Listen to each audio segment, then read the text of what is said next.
Hello and welcome in to season four, episode three of the Mean Streets podcast. I'm William Galloway, as always, joined by Britton Johnson. We cover the Alabama Crimson Tide, and the Tide have won six straight since our last episode after beating Oregon. Alabama currently sitting at 12-2, 1-0 in conference play. It's 2025, and I'll tell you what, BJ, Alabama is looking pretty dangerous right now. How are you, and how was your Christmas break? Christmas break was good. And like you said, I feel like we're kind of coming into form a little bit, which has been fun to watch. We still have a little ways to go with how we're shooting the ball, but the fact that we've been able to pile these great wins together and play, pretty well despite not shooting great really speaks to, I think, how well we're performing and also the room that we still have to grow. So recently, right, since we last talked back in late November, early December, I think it was, wins at North Carolina and Chapel Hill, a win over Creighton, and then playing some northern teams with a win over some Midwestern North Dakota, Kent State, and we had South Dakota State as well as Oklahoma last night to kick things off in Coleman Coliseum for SEC play. Britain, that Oklahoma team was not what they've been made out to be. They came into that game undefeated. They were last night in Coleman was probably, I think, their first true road game. So I think it comes to show we've talked in years past about strength of schedule, but there's so much more than the eye test that matters in college basketball. And so what I want to ask you to kind of start this podcast is one question first, what have you seen in the last 5 to 6 games that you've been impressed by? And then two, what is the mentality that you have to have as a college basketball player in the best conference in the country coming into what is going to be a dogfight night in and night out? Let's kind of go back and look at what we've seen the past couple games first. Yeah, I mean, I think if you were to ask an Alabama fan just coming into the year, expectations were sky high. But if you were to say, hey, 10-2, 11-3, whatever we were coming out of conference, would you take that with the kind of the murderers row setup that it was? I think most fans would say yes. And so looking at kind of how we closed out non-conference, I think you see, and you kind of speak to it a little bit in the Oklahoma game, we'll get to in a second, of the benefit of playing those hard games and being battle tested coming into conference play.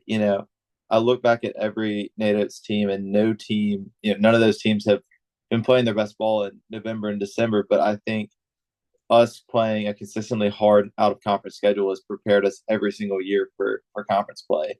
And it's shown in the way that we performed the last 3 years. Obviously with last year being more so us peaking in March than us peaking in January, February. But the last 4 or so years, us consistently performing at a pretty high level in conference play, and what has become the best basketball conference in America. This year is obviously the apex of that. But I think the main thing that has stood up to me is you saw in the beginning of the year, guys were figuring out individually and collectively how they fit in to this team, and there's still an element of that. But guys are really coming into form. Grant was hurt coming into the year. And so he kind of didn't get the reps with all the guys that some of the other guys did coming into the year. But I think since his first game of playing, he has really, I think, played some of his best ball. And I think at the beginning of the year, he was a little rough, he was a little rusty, and also trying to figure out where he fit in on this team. Playing his natural position of the four. Um, but now I think you saw it in December, and I think you're seeing it now uh, in the Oklahoma game. Just that he is really starting to play some of his best ball, and it's not just scoring, but just I think all around his rebounding, his defense. I think everything's kind of come together for him. And then you're just starting to see these freshmen really blossom, which is really cool. LeBaron Philon, I think we both after the first game were just like that kid's enjoy him while you have him kind of guy, because he will have the opportunity to play pro ball next year if he so chooses. He moves a little differently than everybody else on the court, and that's something you can't say of too many guys. And so he is special. We we got to figure out how to utilize him well, and I think we've done a good job of it. But it's hard when we have such a loaded backcourt. And then I think Darion Reed's a dude, and I think coming into the year, people had really, really high expectations for him because I think he was the second or third highest rated recruit ever in the program's history. Um, And so I think the first couple games he was, quote unquote underwhelming. But what I've seen from him in terms of his defense, athleticism, ability to get to the rim and finish, he is exactly what this team needs. And I think those two freshmen, and this is why I think Alabama's a team that can peak in February and March, and Lord willing, April, um, is I think those two freshmen will be closing group guys. And so you're kind of getting to see them just get better and more comfortable and figuring out their role as the games progress. And what I love to see, and again, we'll talk about Oklahoma in a second, is Cliff, who's kind of been figuring out his role on the team. I feel like he's really finding his groove, and I think it showed last game against Oklahoma. But those are my main thoughts. I think individually, guys are starting to step into their roles. Even Aiden Holloway has really found his role of being a spark plug off the bench, coming in, being a shot maker, and I think making impact plays that way. But I think everyone's starting to buy into their role because coming in the year, no one really knew what their role was. And it's hard because when you're in practice every day, you know, you run 5-on-5, and everyone's pretty much a quote unquote starter in that. And so you get to your first game or your first exhibition, first scrimmage, and you go from being a guy who's in every single drill.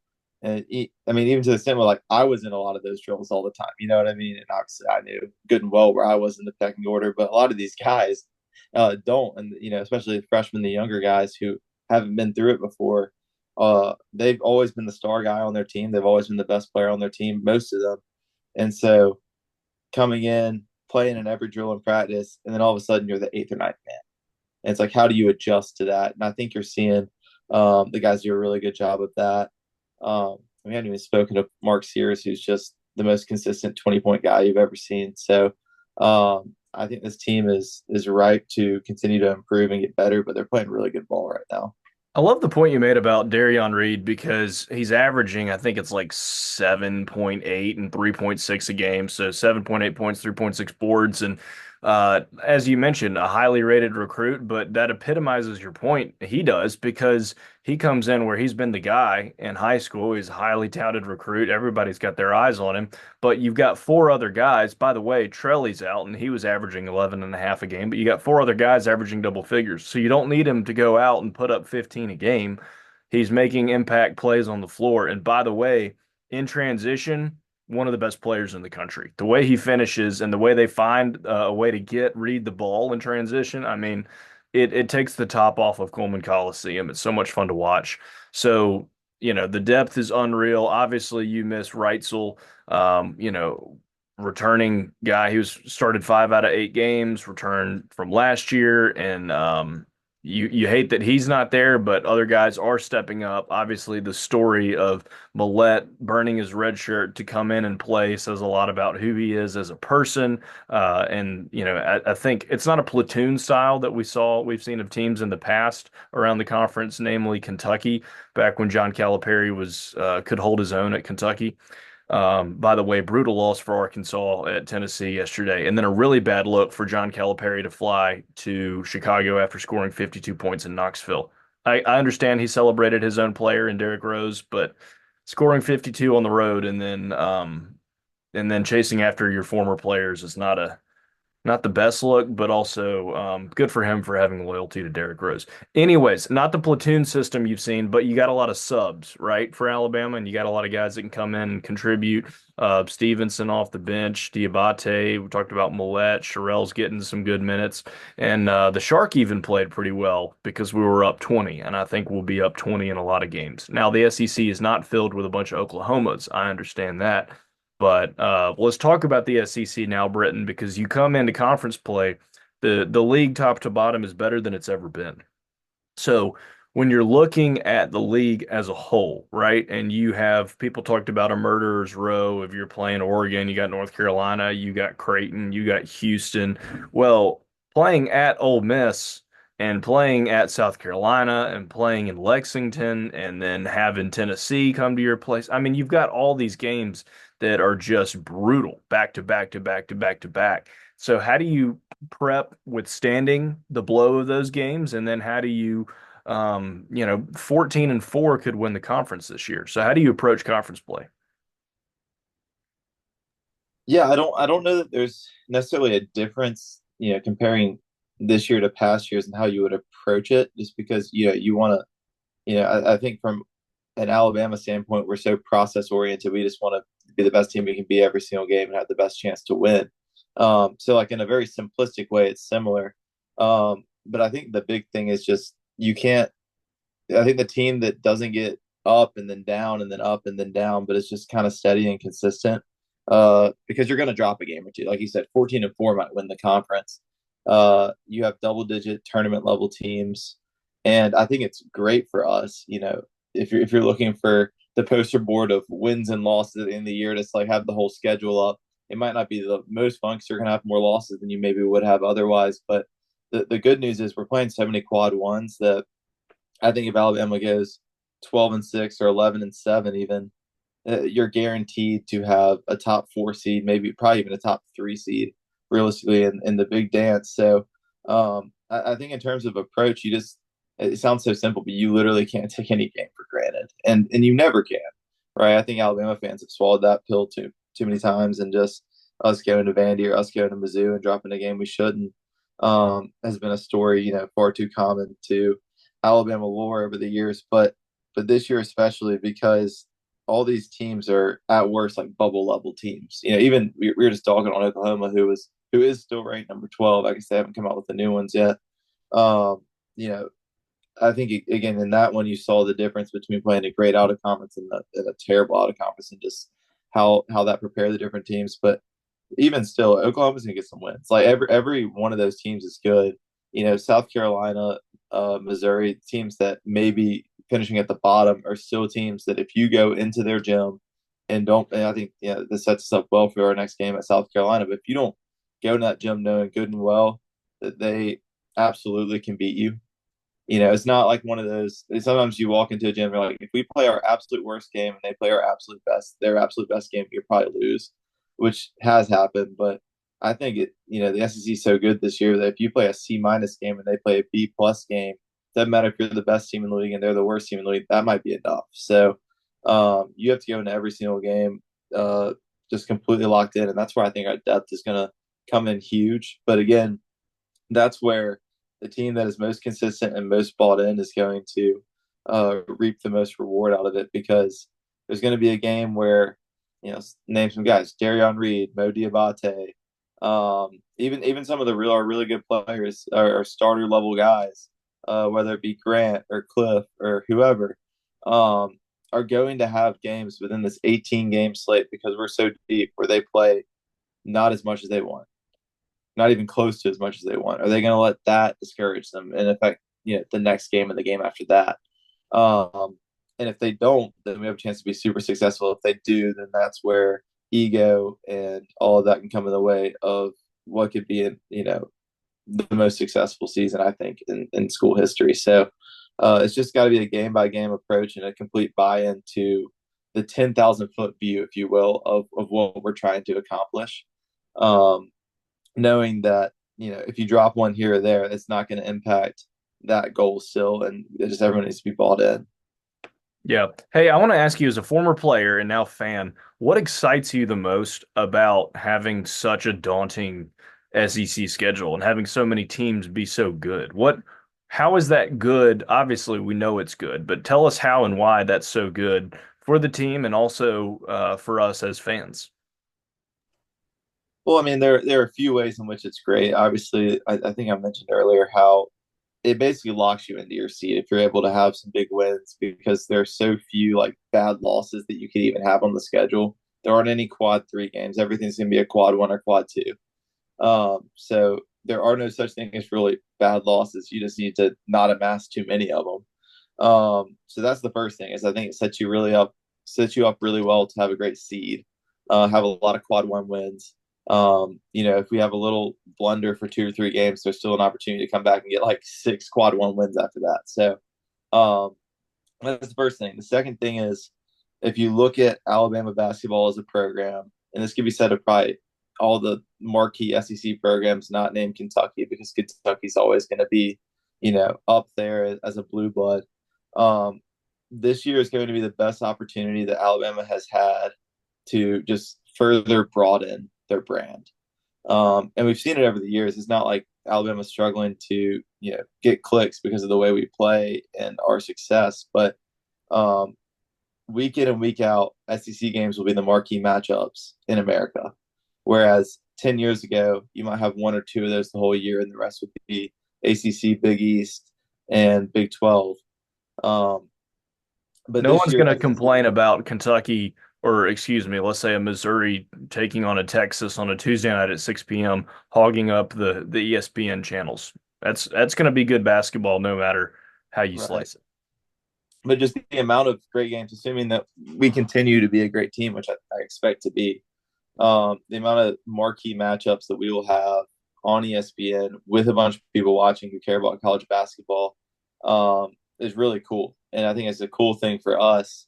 You know, it's easy to get caught up in like the immediate of, yeah, well, we kind of know what we've been built into as a program, but think 10 years ago where we were and where we are now. Um, Alabama is one of the brands people are clicking, turn on the television to watch. And there are going to be a lot of opportunities to have great games. And so, as a fan, that's really fun. That'll help recruiting. That'll help everything down the line. Um, and then, I think even outside of Alabama, it's just great for the SEC. And if you want basketball to continue to be a priority, you need to have success. And the SEC's put a lot into basketball, and they're reaping what they have sown. And that's really exciting for every single team in the conference because they are all going to benefit from that. So, it's Oates has said a lot when uh, all the boats rise when the tide rises, or when the tide rises, all the boats rise. Um, and you're seeing it across the conference. And so, for me, when I think that the average college basketball fan is as excited for Alabama Auburn this year as they are for Duke North Carolina. That's really special. And so we need to embrace this. I don't think that it's going anywhere anytime soon, but we shouldn't take it for granted either. Yeah. So as a reference point, 10 years ago, right around this time, 2015, crazy that we're already in 2025, Alabama went 8 and 10 in conference play, finished the year 20 and 15 overall, 15 and 5 at home, 4 and 8 away, 1 and 2 neutral. We've come a long way in a decade. Long, long way from back when you and I were in high school in Alabama. Making the tournament was a really, really big deal. And now we've made the Sweet 16 2 years in a row, 3 out of the last 4 years, obviously hoisting a Final Four banner. Britton, any more thoughts or topics you want to get to before we kind of begin to wrap things up here? This is a question I'd love to ask you that I was asking a few people last night, but the thing, kind of further thinking about the strength of the SEC here and how, quickly the league has gotten better. What do you think? This is kind of just putting this out there. What do you think the record of my freshman year team, which would have been Avery's last team, would have been in this current SEC, given the schedule? I think we went 8 and 10 that year. I mean, did All we right, did so we I was a scratch out senior five? in college, right? Because you were no, no, no. Sorry, say that again. This was My freshman year, your sophomore year of college. This was Avery's last season. Avery's Tevin last year. Mack. The year we lost, dropped Uh, a 22-point lead to Georgia State. yes, that team. Yeah. Do we Can I eke can out I five for wins our in that listeners who conference? may be in the car or working out or doing something, can I pull up a roster from that year and read it off and then give you a response? Or would that be disrespectful? Go ahead. I'm just not going to comment on it, but All I right, think that was 20, so yeah, 2018, 2019. correct. That Oh, was that year's team. it was that. Yeah, yep, We yep. were High like the school second graduate. team out. We were really a bubble team, Yeah, so yeah, we weren't yeah. like the worst Because team. Nate never got to play with Dante. He never got to coach Dante Hall. So you had Right. Riley Norris in his 18th year, Dante Hall, Kyra Lewis Jr. Yeah, Kyra, that was the year, his first year. He had to That be was there for two freshman years. You Kyra. had Yeah. Reese, Giddens, AJ Jr., Herb, Dazon, um, Deontay Wood, some guy named Britton Johnson, Jay Petty, obviously, Schaefer, Galen, Tevin Mack. That team lost to Texas and Birmingham. I remember that game. I think that team in this year's schedule in the conference play is the question. Yes. All right. Given the strength of the league this year, we went 8 and 10 in conference, I believe, that Not year. hearing anybody else give a response. I think a really good performance and playing really well, I think 6-10 would be very impressive. Yeah, I mean, I think that that's a that's a 5-13 SEC team today. Yeah. Um, which No, is with no crazy. shade to them because the league wasn't as good at that point. And Right. And my point is not to drag down that team. That's just kind of the last non-Oats team I could you got point to. you got NBA Um, players, G League players, guys playing overseas on that right. roster. So that's not saying that Still there's good not a players, discredit to but them. and we were the second team out, so we were a bubble team. It wasn't like we were the worst team in the world. No. Obviously, that team would not hold a candle to many of the teams we've had the last few years. But it's just to really point to the strength of the league, where a team that, granted, I think we finished 8-10 in conference or something like that, 9-9, 8-10. Um, This is a fun I game though, we'd have to because take scratch Nate and Oates' claw to second get to year, your five. Sweet 16 team. I think that one probably goes 13-5 in the Yeah, conference this year, probably. Man, if not they better. could maybe scratch out 14 wins, but they're not probably getting more than that. As good as I think that team was, uh, it just there was no points where you could really rest, and so in this year's slate, and so it's kind of a fun exercise that I was thinking through. Just On the speaking of the strength roster of the that league year, today, you have the ear next to your name. Could someone not say Britton Johnson? I guess so. I don't know. Let's see if I can play it for us. Britton Johnson. Maybe that picked up one more time. Britton Johnson. Yeah, that's a tough name to say. Is that Chris Stewart on there, or is that just the computer? I think that's Automated. 2019 AI. That's what we had. Pretty epic. But You yeah, so played in that was just five kind of a games fun that thought year. exercise. I love that the league's this good. It's really fun, and if you're going to a midweek game in Starkville, Mississippi, you're going to a midweek game in College Station, you're going to a midweek game, um, and I'm trying to think of where traditionally haven't been just the best programs. Not knocking those schools at all; they have great teams. But my point is, in the years past, it'd still be fun to travel. It'd be fun to go to those games, but there's a little less juice. Whereas this year, you go to those games, it's probably a packed out arena. It's a top 25 matchup, and that's what you play college basketball for. As you think about the guys on our team, Mark's here is the kid that grew up in Muscle Shoals. This is what he envisioned when he was 6, right? He probably envisioned NBA. I never envisioned beyond college, but I would imagine that he envisioned playing in Alabama and playing in these big time environments, and that's exactly what he's getting the opportunity to do. So now it's just time for us to make the most of it and to get a lot of tough road wins. But it's gonna be really tough to win on the road this year. Absolutely. We're looking forward to it. Final number from that, I'm going to go 5-13 as well, not 6-12. So, and I'm going to say one stat for that year would be instead of Britton Johnson's pants falling down once, they would have fallen down 3 times in the gauntlet of that SEC play because we probably would have been down big in a lot of games and you probably would have gotten some minutes. So, Yeah, that would have been sad. It would have been sad pantsings because at least the one I had freshman year, we were up 30, so I could kind of laugh about it. But you're down 25 and you sad get pants, pantsing. then That's it's going to be the really name of bad. this episode. Sad pantsing. Yeah. And All so, right, BJ, leave us with a last word before we go. We're looking forward to a great 2025 conference slate. We hope you'll check out Mean Streets podcast on social media and give this a listen and share it with your friends and subscribe on all your podcast channels. BJ, take it away. yeah, I think this is going to be a fun week to just see how we've improved as a team over the last couple of months. Really excited for it.